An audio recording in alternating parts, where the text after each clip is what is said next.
Hello and welcome back to the Midwife Pip podcast. Today I'm joined by someone that many of you will know from his years online sharing life, family and fatherhood with honesty and humour.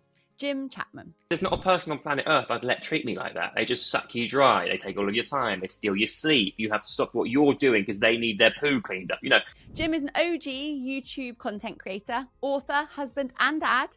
And over the past few years, he's navigated the same challenges, surprises and learning curves that so many new parents experience. Although I always knew I wanted to be a dad, what if I didn't feel that immediate connection? What if I didn't want to protect them, While social media often shows us the highlights, becoming a parent brings plenty of real life moments too. From the sleepless nights and finding your confidence to figuring out what works best when it comes to feeding your baby. It made my bond with my daughter stronger because I got to be part of that.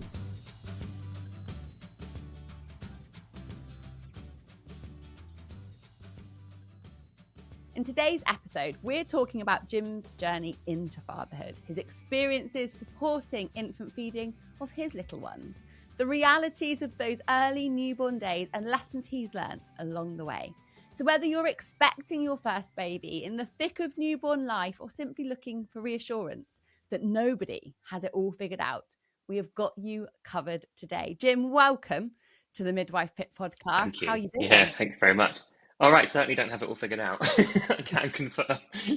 We were just saying before we hit record that currently, despite the fact that we are in the summer, my children are being heavily parented by the elves that stayed in our house over Christmas because my eldest thinks they are still watching us. So yeah, we're winging it every single day, aren't we? We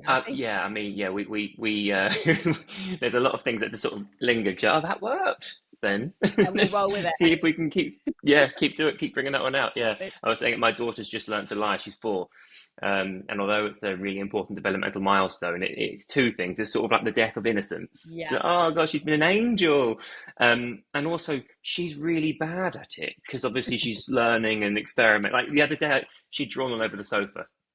Now we are in the middle of a renovation, and this is the sofa that came with us from the last house, and it's covered in dust and like stuff from the previous house, and it needs to be reupholstered. So I'm not losing sleep over the sofa, but of course she can't be drawing on the furniture. So she was adamant it wasn't her while holding the pink pen, and the sofa's now covered in really poorly drawn love hearts. And I said, it wasn't me, obviously. And she went, Mummy. I was like, obviously it wasn't Mummy because she doesn't draw on the sofa. And then she went, well, Jessie did it. Jessie's 2, can't draw love hearts. And I went, Margot, you're holding the pen. Yeah. If you're going to lie, obviously, do it better. Come on. I know. I mean, you've got to give her credit, but at the same time, it's a tricky sort of parenting conundrum. It changes as they get older because I don't want to humiliate her. I don't want her to feel shame because it's an important part of growing up, learning it's a thing called theory of mind, right? Which is basically knowing that my mind is different to hers. And so she has access to knowledge that I don't. And, I don't want her to feel embarrassed or silly. So it's hard to sort of discipline without, and also it's really funny. I had to leave the room at one point because, if it was a new sofa, or if the sofa wasn't already knackered and we weren't going to get it reupholstered, I might have been a bit more appropriately cross. Actually, slightly at the decor that you now have. Because the sofa's knackered anyway, I was like, that's quite funny. And the fact that she was so she's like, I promise, Daddy, and she was so vehement about it, and so what's the word I'm looking for? So adamant that it wasn't her. It obviously was. You kind of got to give her credit in some way.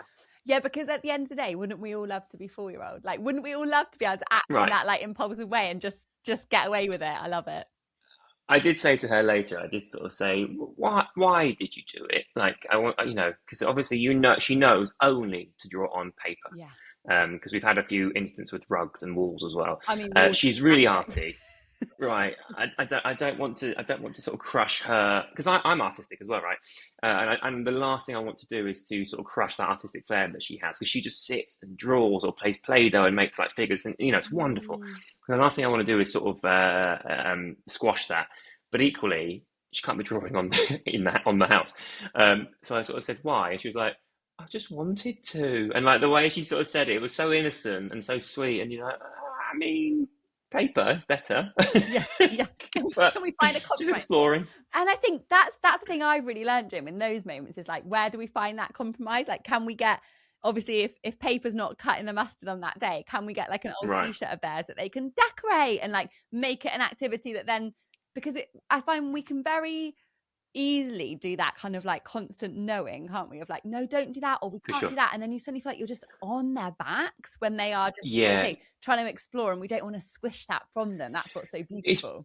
It's one of the things I pride myself on as a parent, in that it is that I won't say no reflexively. It's so easy when you're busy and your mind is occupied with like laundry or bills or work or whatever, just to go, no, not right now. And I will often ask myself, why not? Am I saying no because it is less effort for me to say no, and it ultimately makes my life a bit easier?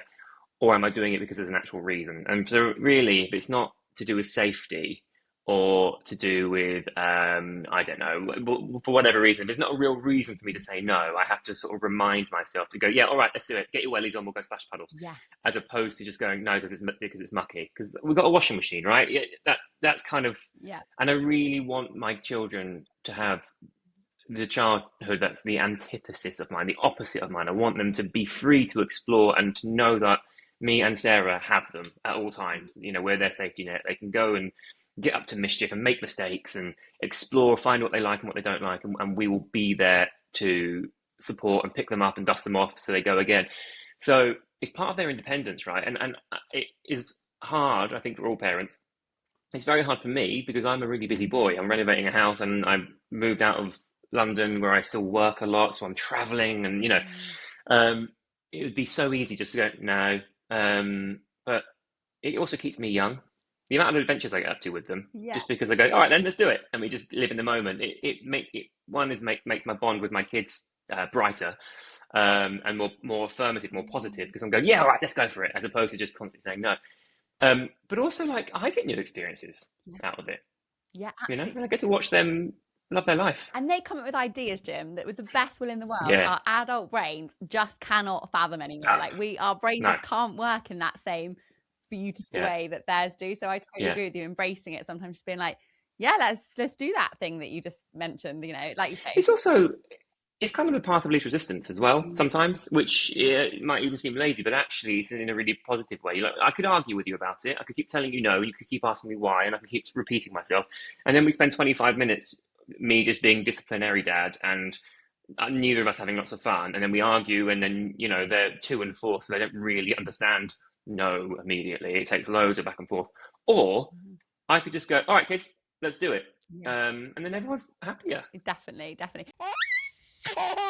My brand new book, Midwife Pip's Guide to a Positive Birth, is now available. So much more than a book, this is a guide that allows me to hold your hand through your birth preparation journey. With over a decade of experience and knowledge packed in to ensure you really are empowered in the way you deserve to achieve a positive birth, regardless of the twists and turns that crop up. Make sure that you get your hands on Midwife Pip's Guide to a Positive Birth book now and are empowered to have the birth experience that you deserve. And you know what? I think it's a really good lesson for them as well when they challenge our no's in life. Because I think as an adult, if we always accepted when people said no to us, whether that's, you know, an interview or an opportunity that we really wanted or an outreach, if everyone always said no and we just went, oh, okay, that door's closed, like we probably wouldn't be sat here today, right? You and I. So I think, you know, when people say no, thinking, oh, is that a maybe? And then them challenging us, I kind of really respect that. Yeah. Particularly my 4-year-old does it. I'm like, I really like that about you. She's very reasonable, actually. Like my 4-year-old as well. She will often win me over, and I'm like, okay, well played. But it makes my actual no's heavier. They land more. Because like the other day, she asked for something and Sarah said no. And Sarah was really busy and she'd had the kids all week while I was working in London. So she was fatigued. And so her no threshold was a little lower than mine was. And I can't remember what it was she was asking, but it really was a no. It was something that was unsafe, or, you know, there was a reason for it. And then she came to me and asked me, and I said no, because, and I explained why, but because I will often say yes, it means that the no's will it is a real land. No. Absolutely. It's a real no. And so, yeah, for sure. I think sometimes if you're if your default is no, they'll push their luck a bit more. Whereas actually, if your default is a yes or a no, but let's do it this way Yeah, because it's compromise. safer, more appropriate, whatever. It means that when it's an actual no, they tend, mine in particular, will actually go, fair enough, Dad, and they'll find some other way to cause mischief instead. Yeah. Find an alternative, which again is a characteristic to nurture, right? Right. Jim, Yeah, for if sure. I could take you back to when you and Sarah were pregnant with your first, Margot, your little girl, before she arrived, what expectations did you have about parenthood? And I wonder how your reality kind of compared, because I honestly look at myself pre having had my children, that we've just found out at the exact same age as yours, which is awesome. We are in this together, well and truly. I was such a different parent than actually who I've turned out to be, which actually I think I've turned out better in so many aspects. Because I think it is the steepest learning curve we will possibly ever go on. But I'd love to hear how that kind of expectation versus reality has looked in your household. I think I'm going to give you a really disappointing answer here and say that I actually think I'm about where I thought I would be. I love that. Yeah. I always wanted to be dad. There's loads of kids. I've got a twin brother, two big sisters. Each of us have two children. So my oldest niece is now 22, and my youngest nephew is just a bit younger than my little boy Jesse. So he's born on Christmas Day, so he's 2.5 now. And so we've got this big sort of gap. And I remember when my older sister had her first, I did so much babysitting. I'd have them in bed with me at night time when she was away working or something, because I just loved it. And so I had experience with children. Of course, I don't have experience with my children 24/7. It was kind of, I can give them back. But I'm a really patient man, and I'm a really empathetic man, and I've worked really hard at that with all the therapy I've had, and also with my childhood was very much not what my kids get, and I'm really aware of it.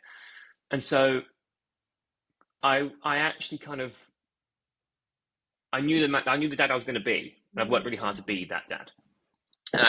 And I kind of feel like I'm where I want to be, if that makes sense. I know a lot of parents will have this huge learning. Don't get me wrong, I've learned on the job, but I also, I think as a caregiver, my general ethos and my morals and my general approach is much the same as before we had the kids, kind of who I thought I was going to be. It sounds like you did a lot of that learning curve through your therapy and through kind of shaping almost that figure that you wanted to be before it happened. It sounds like you kind of did that journey really before you got there.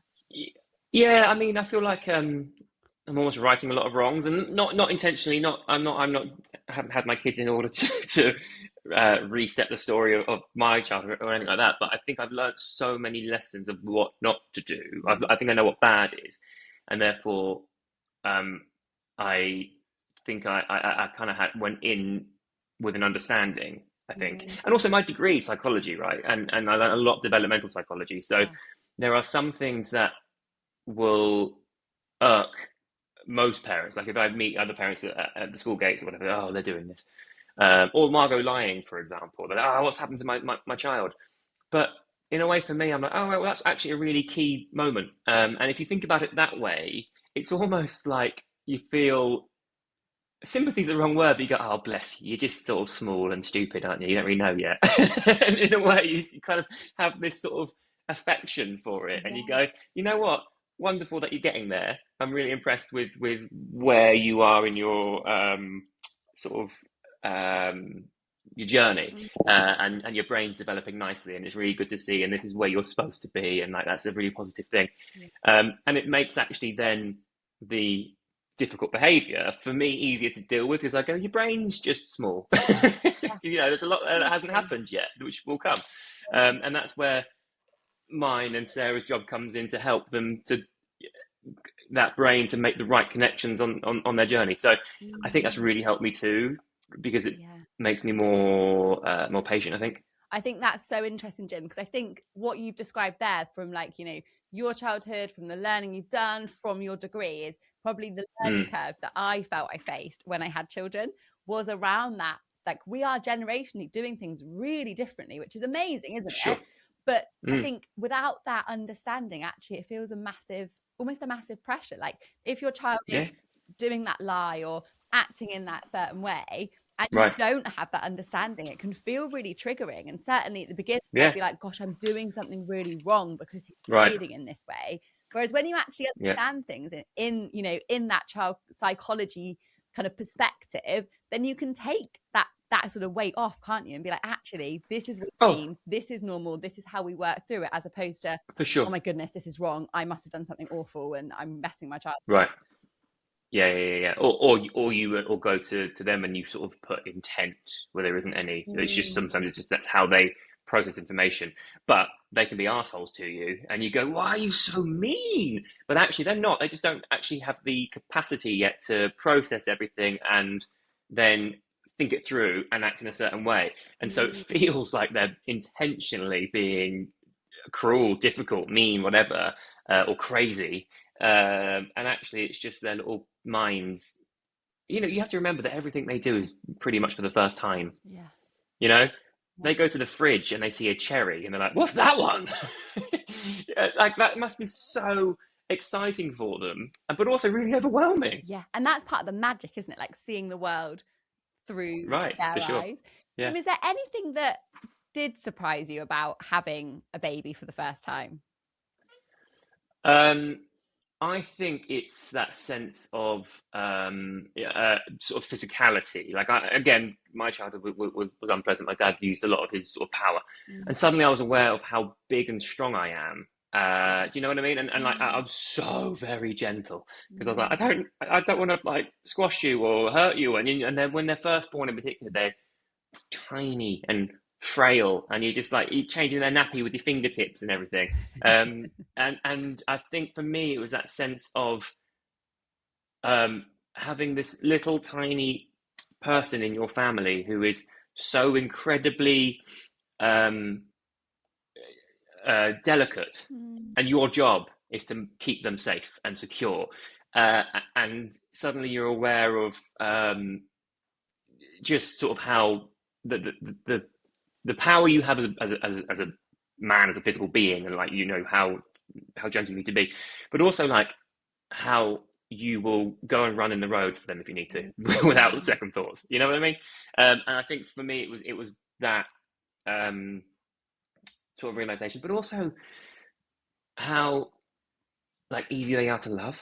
Like I didn't know whether there was going to be, and not all parents are the same, and this is no judgment because I know there'll be people who listen to this who haven't made that connection or who struggle to, and there's absolutely no judgment. But for me, especially with the dad I had, I was, although I always knew I wanted to be a dad, what if I didn't feel that immediate connection? What if I didn't want to protect them? But for me, that bit has just been so easy. Just adore them. I love that. And I always felt like that, like responsibility of, I didn't realize how much I could love, like, and then this little person comes and it's that can be that such an overwhelming feeling, can't it? Even to this day, other parents go, "It gets better." I'm like, it can't, but it does. Doesn't it? Like, and also, like, you think about a newborn, and when you have your second, the context of having, so there's only 2 years, there's 22 months between mine. So when Jessie came, Margot was already this wicked toddler full of like charisma and personality and like gumption, and then you have a baby and they don't do anything. The first time around you're like, "Oh my god, baby," and they're just gorgeous and squishy and like and they coo and but actually so boring because they just sleep, right? And until they start giving you smiles, which happens at about 6 months or so, there's not a person on planet Earth I'd let treat me like that. They just suck you dry. They take all of your time. They steal your sleep. You have to stop what you're doing because they need their poo cleaned up. I can't think of a person other than my children that I would let. And there's no thank you. There's no please. There's just cry at you. Just more poo. They're horrible, right?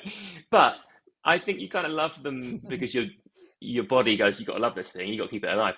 But actually, as they then start growing and they get this wicked personality and they start like smiling at you, you then almost choose to, it's almost like a second kind of love that comes in where you go, "Oh my God, you're wicked and I love you and you're brilliant company and you're so much fun." And now it gets better. This morning, even, for example, because we're doing a renovation, right? So they wake up and their rooms are done and our bedroom's done. So they come downstairs to our bedroom and they have a cuddle with us in bed. And then we actually do their breakfast in our bedroom because our kitchen's a bit of a nightmare at the moment. And so they sit on the floor with their cereal because I'm like, I don't want to get all over the bed. Yeah. And Jesse stopped. He went, I want to cuddle, Daddy. And he stopped. I went, eat your breakfast first, mate. And he went, no, cuddle. I went, eat a little bit of breakfast first. He went, little bit of cuddle first? Oh.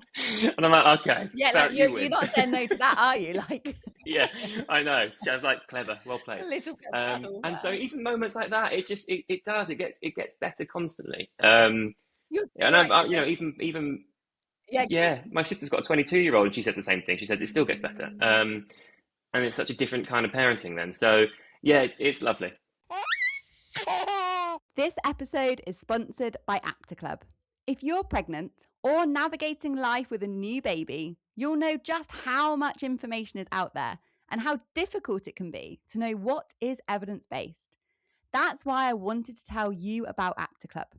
They have a wide range of free educational resources and blogs covering pregnancy, birth, recovery, and early parenting, all designed to help you feel more informed and confident as you make decisions for you and your family. Whether you're wondering what to expect during labour, exploring your birth options, or preparing for those first few weeks with you and your little baby, having trusted, evidence-based information can make all the difference. And one feature I think many parents will find particularly helpful is the Apta Club Care Line, the opportunity to speak with regulated midwives and nutritionists who can provide general information and support when questions come up along the way. Every family's journey is unique, and it's important that you have access to balanced, evidence-based information to make informed decisions that are right for you and your family. For now, back to today's episode. And I think you're so right, because there's no other relationship that you would ever have that dynamic and it not Right. click. Like, it is so unique, isn't it? It's so unique. But like you say, like it's a magic that I think it is really hard to understand until you've walked Right. in those footsteps. And Jim, one of the things that is so all-consuming, particularly like you say in that baby stage when all they do is eat, sleep and poo, I think one of those big all-consuming things is the feeding aspect. And it's often a big conversation in families. It's a big part of the experience of feeding journey. And I think it's a conversation that happens a lot more between women than dads and men. And so I would like to hear from your perspective as a husband, as a father, what your kind of experience of feeding journeys were for your little ones, and whether there was any kind of challenges maybe that you didn't anticipate that cropped up for you guys. Yeah, for sure. I mean, I think before even saying this, I think one thing's worth mentioning is that a lot of parenting is a lot of advertising or a lot of like pressure is almost predatory in a way. It's you know, I remember when we first had when Sarah was pregnant with Margot, and we went into a department store to pick, you know, pushchair and car seat and all like the safety things. And we walked out, and it takes a lot to rattle me. You know, I do kind of like high level stuff in my career, and I usually kind of cruise through. I was rattled. Sarah had like almost like a panic attack, because everything was like, if you don't buy this one and you have an accident, your child will die. If you don't have this bed, this is, and it feels really heavy. And then the same thing applies to feeding. It's like breast is best, and it is, right, in terms of nutrition. But there's much more to consider than just nutrition. For example, your partner's rest, making sure that your wife gets enough sleep in order to rest, repair, recuperate, making sure that it fits with your lifestyle, so you're not sacrificing your entire experience as a person in order to make sure your child is fed. So breast is best if you're only talking about nutrition, but there's so much more than simply that. And so what we did with Margot is, for the most part, she was breastfed. Now, Margot was like a miracle child. She was born, she was fine, she fed really well, she slept really well. Had things been the other way around, and had we had Jessie first, we would have really questioned having a second. Margot was like the archetype of a perfect baby. And so she fed really well, and Sarah was reluctant to combi feed. She wanted to breastfeed the whole time. But that meant that she could do the night feeds, and she was exhausted. So what we started doing was expressing quite a lot. And so when that meant I could do the night feeds, and I'm a night owl, and Sarah's shocking at night time.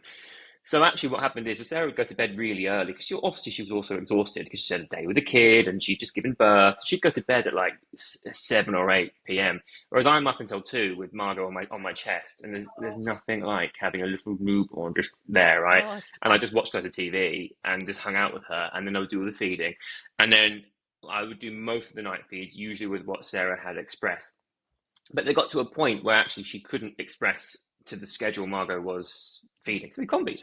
So Sarah would breastfeed Margot when she fed, and I would just whip up a formula and do that during the night feeds. It made my bond with my daughter stronger because I got to be part of that. It saved Sarah exhaustion, and also even just like not just exhaustion, but like sore nipples and all of the headache that comes with it.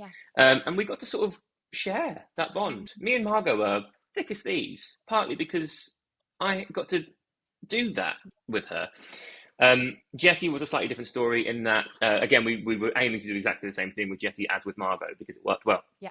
Unfortunately he had reflux, and the doctors didn't know if it was like a dairy intolerance or what it was, so they actually recommended that Sarah just stop breastfeeding because they said he was quite severe on the scale, and they said whatever, if he's got an allergy or an intolerance, Sarah would have to stop eating everything kind of other than sort of nutritional basic things, which she was totally willing to do, but that takes like a month to kick in to go through her breast milk to then get into Jessie, and then there's like another month on top of that for Jessie to process what's in him to then start seeing the benefits. So we were looking at like a 2-month window of him just being in agony, and we didn't know if that was even going to fix it because it might not have been that. So actually he was put on a special formula. I can't remember what it's called now, but it's basically is it hydrolyzed or something, where basically they take out dairy, the protein. I can't. It feels like an eternity ago now. You must know what I'm talking about. Yeah, I know exactly. Our journeys are weirdly similar, Jim, with our children. Are they? Honestly. Right.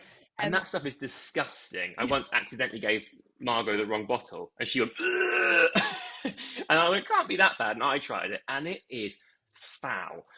But Jessie needed that in order to sort of process.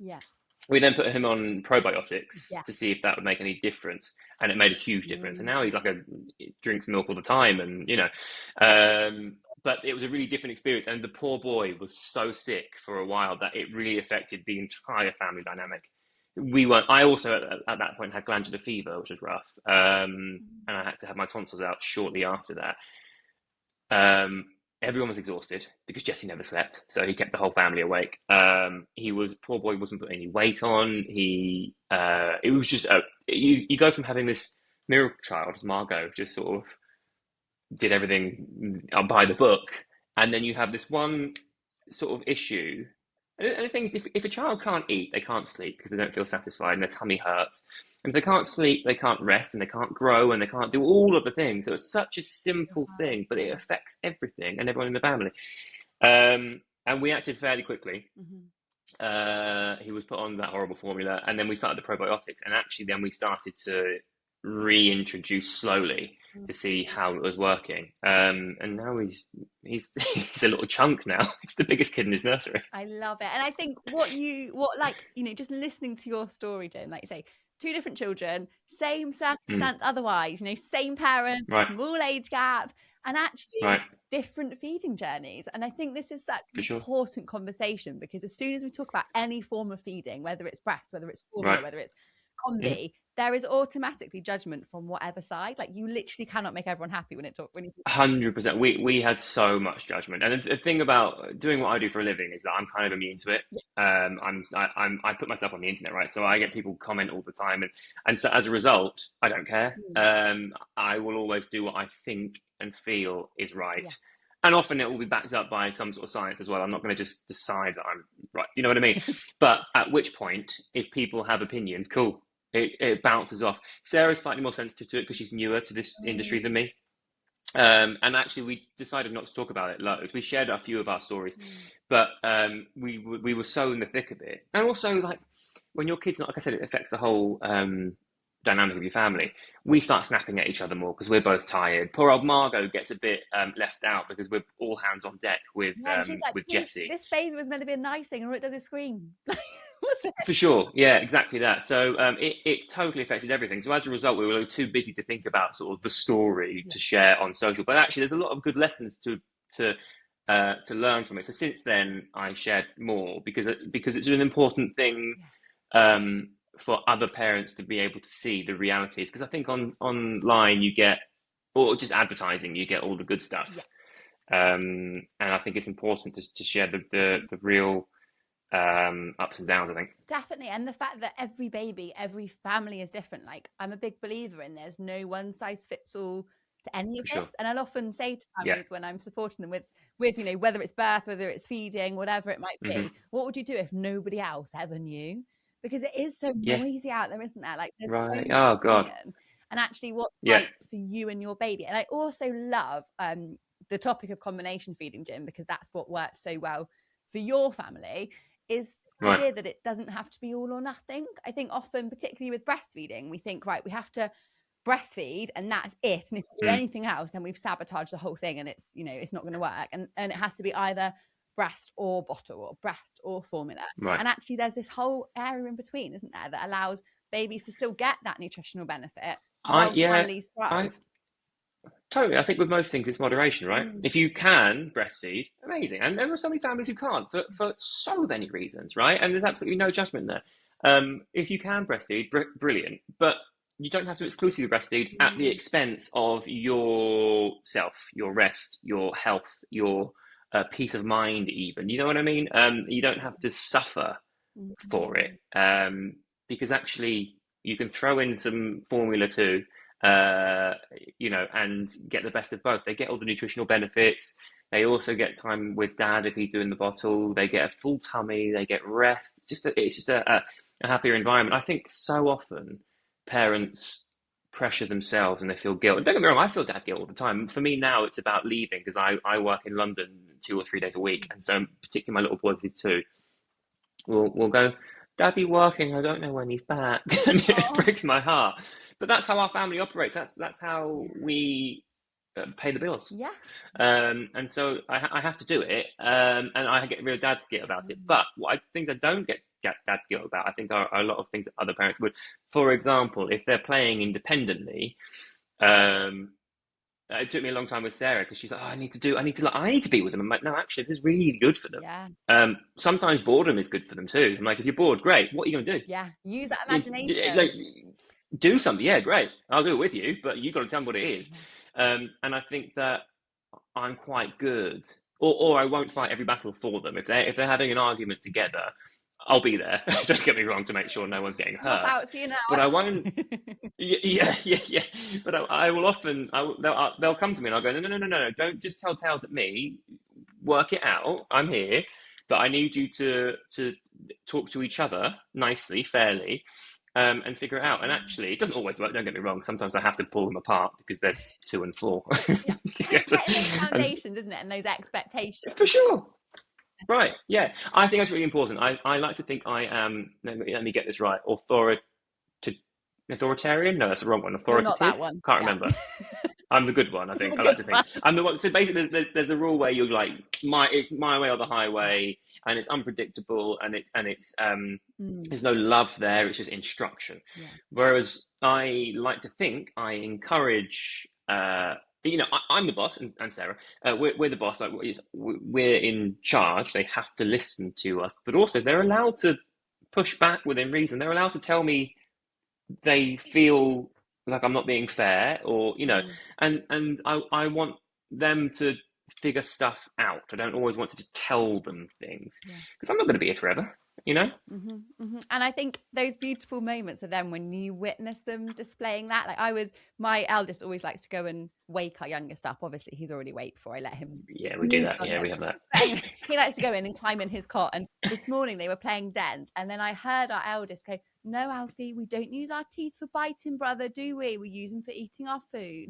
And I heard him say like in the exact same way that I would have. And it was so lovely. And then I heard his brother go, "Sorry, Finley." And I was like, "Oh, you just out so nicely together without someone going, 'He's bit me,' and him hitting him back." And then it's all exploded. I was like, oh, little mum moment of we must be doing something. Yeah. I mean, yeah, and it's little, because that won't happen every time, right? I'm sure they'll bite each other. Yeah, and we have the same thing. Yeah, quite often we'll have one of them come downstairs crying, something's happened. But actually, if you listen, quite a lot of the time, they will work their own issues out together, and they are best friends because they're also fight. Of course they will, but they adore each other, and it's so nice to see and be part of. Yeah, absolutely. And I think they're best friends. They're really important, and so are we, aren't we, as parents? And I think through becoming parents, our relationships with each other naturally shift and change because our priorities shift and change.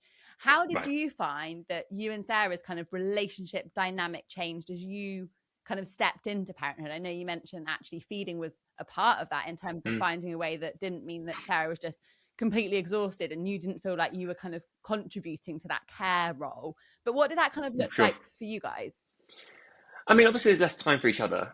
You go from just the two of you, you know, and then suddenly you've got another person, and all of your time and energy goes into quite literally keeping them alive to begin with, right? And so there's less time to be a couple, and you become a team. But actually, that's in a way deeper, you know. As a couple, you're sort of two individuals who get along well, and I'm not discrediting couples. You know, there's those couples who haven't got kids and never want to, and you know, and they can be a wonderful team together. But suddenly, when you have this sort of shared interest in something that you got to keep alive, but also that you cherish, and I tell you, seeing my wife be a mum is the most delightful pleasure. It's wonderful to and I know she thinks. Well, I hope she thinks the same. It's gorgeous to see, and how can you not love your partner when you see the love she gives to the people that you love most? Right? You know, my you know, I adore my wife, don't get me wrong. I love my children more. I'm supposed to, like, right? in a heartbeat, 100%. Yeah, right. I'm supposed to, and so seeing her give my children the love that I give them as well. It's gorgeous, wonderful, and it makes you closer.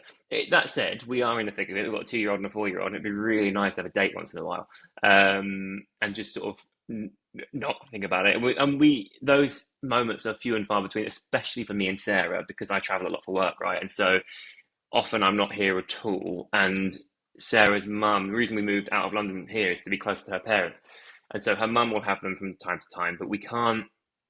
We try not to just go, Jackie, take the kids. And so we often will use them when I'm working and Sarah's got stuff on too. So actually it's less about me and Sarah having time and more about the necessity of keeping the kids looked after. And so it would be really, really nice to have time where it's just me and her and nothing else to think about. It would, wouldn't it? But also, everyone tells us we're going to miss these days too. I always remind myself that. Oh, for sure. We're going to be waking them up in the morning to get them off to college or whatever it is they're doing. I literally had this conversation with Sarah the other day. She was stressing about something. I can't remember what it was. And I said to her, listen, before we know it, we're going to be your parents' age. Our children will be our age. They won't want to hang out with us anymore. I mean, how? And we'll have forgotten, and we'll have missed it because we're both stressing about whatever it is. And there's also I saw a thing recently about how we're in like this golden period where our parents are alive. Well, my dad isn't, but he wasn't part of my life anyway. My mum is alive, and so are both of Sarah's parents. And we've got children, so we're sandwiched in love at the moment from above and below, right? And it's such a gorgeous time that to experience, and it won't last much longer, you know. Like fingers crossed, we've got another 20, 30 years in it, but who knows? And then before you know it, our parents will be gone, and our children will have fled the nest, and it's just me and Sarah again. And so this is like a real golden period where we've got love coming from above and below. We receive it, and also you give it to your parents in sort of a different way when you're older, but you still know that unconditionally your parents will have you, and you give that to your kids and you get this wonderful love back, which is obviously they don't fully understand what it means yet, but you just know that you are their safety, their hero, their source of kind of everything, their gateway to the world. Yeah. Oh, it's so true. It is such a responsibility, but it's just magic, isn't it? I feel so blessed. It's an honor. Yeah, it is. Every single day. Sarah sent me a reel the other day. There was this viral thing going around, but where someone's behind a camera asking questions of their children. So in this instance, it was a father and their two kids, and their mum's behind the camera going, "Step forward if your dad ever did this for you," and it's like, "Take you to school," and the dad didn't take one step forward, but the kids were right at the front by the end of it, and then they turned around to see their dad still standing at the back. Go, "Oh my God, you never had that!" And they ran to him and gave him a cuddle. And Sarah said, "That was you," and I was like, "Yeah, but what you don't understand is it's my privilege to do that for them. I don't feel sorry for me and not having that. It's good. I feel an immense pride to be able to do that for them, but also like I want to. Like it's not. I don't even consider. I don't think about how hard it is. I just do it because I want them to. Why wouldn't I want them to thrive? I want them to know that I'm theirs. And so, as much as it's difficult, and it is also the most abundant pleasure I think I'll ever know. And actually, when it's all gone, what am I going to do when they leave me? Like honestly, we think that all the time. Like, what are we going to be doing? What are we going to do all this time? Jim, if you could sit down with yourself in the final weeks of Sarah's pregnancy with Margot, your first, and tell yourself one thing about the journey ahead that no one had told you before, what would you say to yourself in that moment? That's a good question. I don't know. I'm a big fan of not giving advice. Even maybe less so to myself, but I think that I get asked this question, not this question, but I get asked questions about advice quite a lot, particularly around parenting. And I'm often like, listen, you'll figure it out. And what I have done and the way I do it works for me sometimes, but it might not work for you. And I don't want to tell you how best to do it. I think the advice though I would give is to be in it. The amount of times as much as I've just said to you earlier, I will often challenge my nose. It doesn't mean my brain isn't somewhere else sometimes. And I'll be thinking about the work I've got to do, or like at the moment we're renovating, right? And I have to get the living room done because we've got furniture arriving. At the moment, it's a bomb site. And so that's on my mind the whole time. And I'm in London. After this, I'm having a shower and then going straight to town. So I won't be home. Today's Monday? I won't be home till Thursday. And I'm not going to be done this week.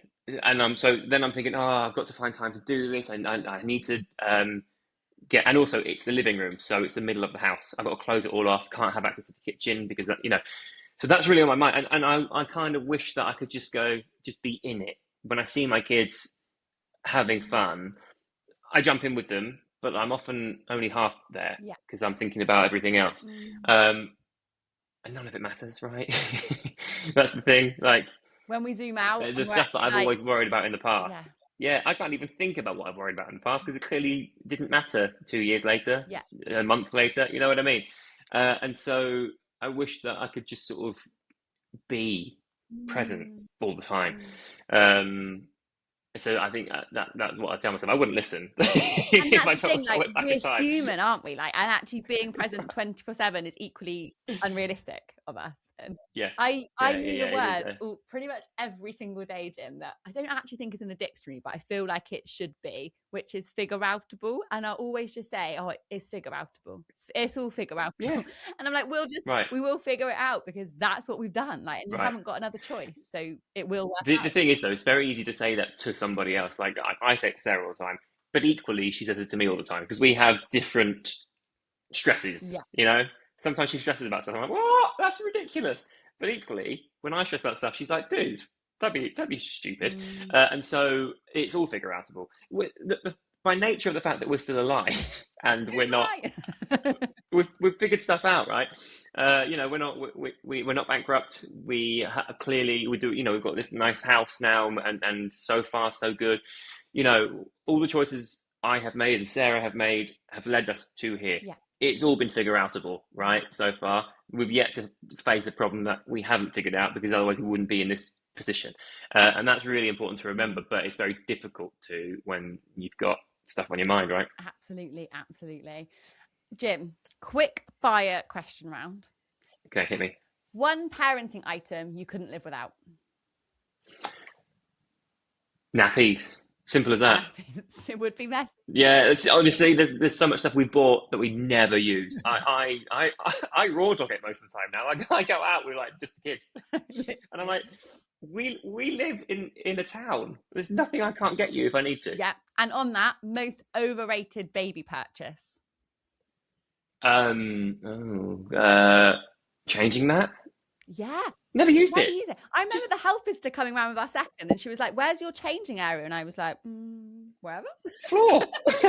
Where do you want to go? Yeah, literally never used it once. Yeah. Love that. Biggest parenting achievement? I mean, safety for one thing. You know, neither of them have ever had any massive accidents. Everyone's Great. So my criteria: safety, health, happiness. My kids have all three, and so my greatest achievement is having children that are like little adventurers. They've got a real thirst for it. You know, they're full of like charisma, and they want to do stuff, and that's it. Being part of their journey. I'm not. Yeah, and Noor or Sarah, we're a big part of it. Don't get me wrong, but we aren't the only things that have made them this way, and I don't want to do them a disservice because they do a lot of the work for that, right? But being part of their journey is the best bit. And absolutely, but give yourself credit for creating that environment that allows them to feel safe to explore and express themselves, because that's a powerful shift that we're creating in this generation. Yeah, that's true. Yeah. I know you don't like advice, but you must have been given something useful before. What's your best piece of parenting advice that you have ever received? It probably was what I just said, is don't listen to all the advice.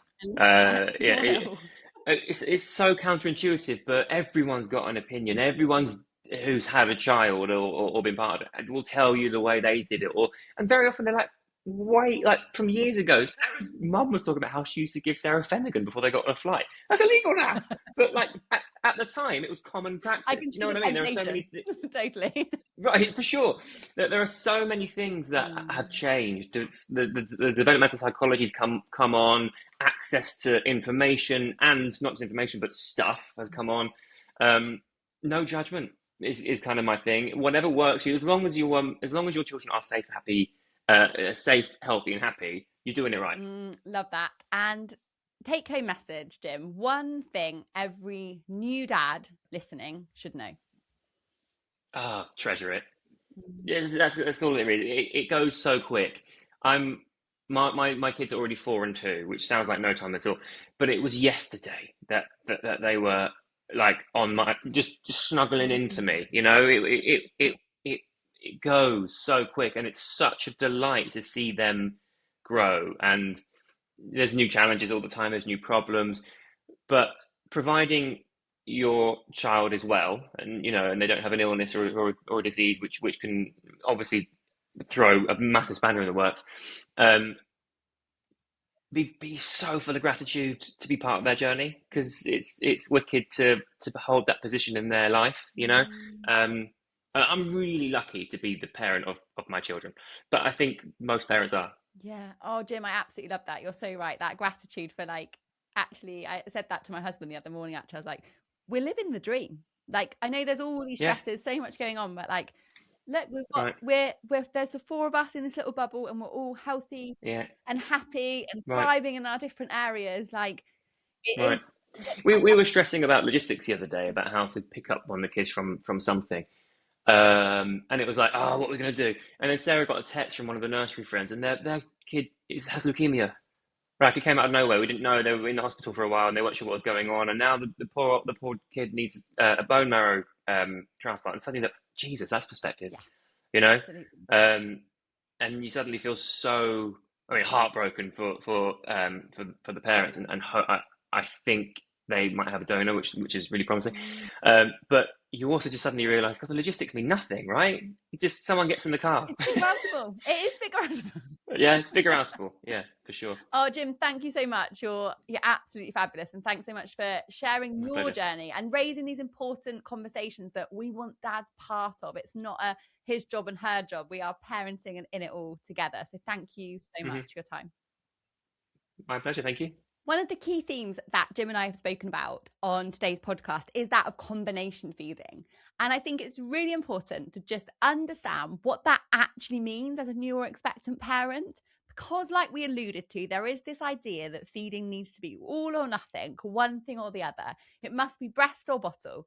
But actually, there is this area in between that lots of parents choose to explore and deserve to know is actually an option available to them.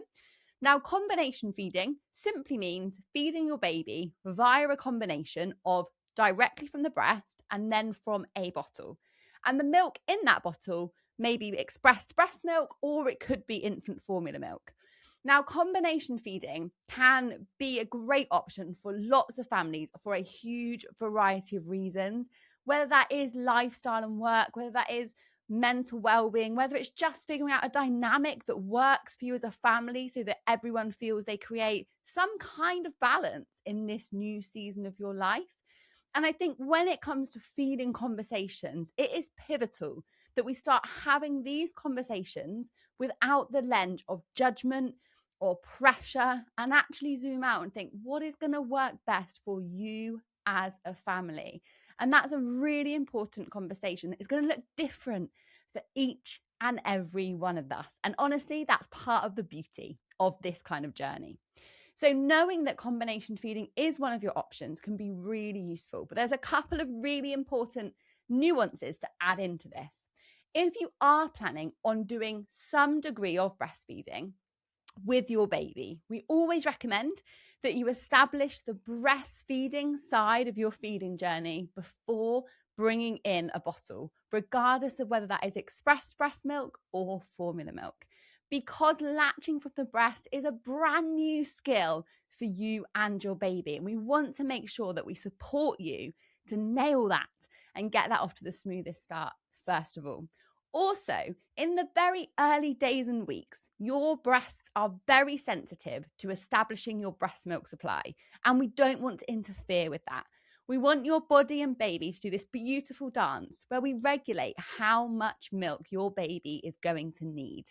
And if we interfere with formula or we start introducing a pump, we can actually cause complications to your breast milk supply that weren't there, but by us interfering or creating some change, we cause them. So plan A should always be to establish that breastfeeding first, and then moving on to combination feeding from a place of making informed choice from for your family if you wish to, and making that transition gradual.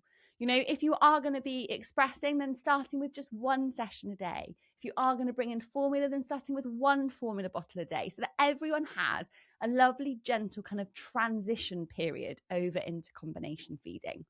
Also remember that breast milk supply is very sensitive at nighttime, which means we cannot replace all of our nighttime breastfeeds with formula or previously expressed milk. We want to make sure we keep that stimulation going at night. So if you are going to be switching out some of your breastfeeds for nighttime feeds via your partner or someone that's able to support you on a combination feeding journey, then making sure you are still waking at night to express or feed your baby too, because the last thing we want is to inhibit your breast milk supply accidentally just because you didn't quite have that information. So combination feeding can be a wonderful feeding choice, but we want to make sure that families do it correctly informed, properly supported, and in a way that allows them to make truly empowered, informed choices that work for them and their family when it comes to feeding their little one.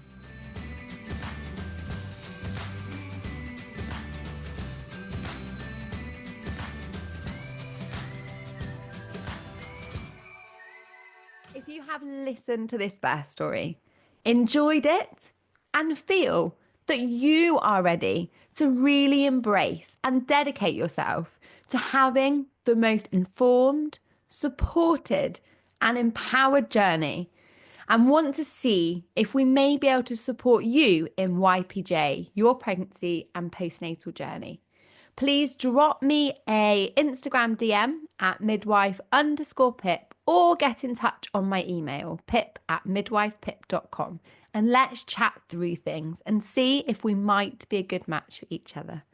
I hope you've enjoyed listening and wishing you all the best on your journey through pregnancy, birth, and beyond.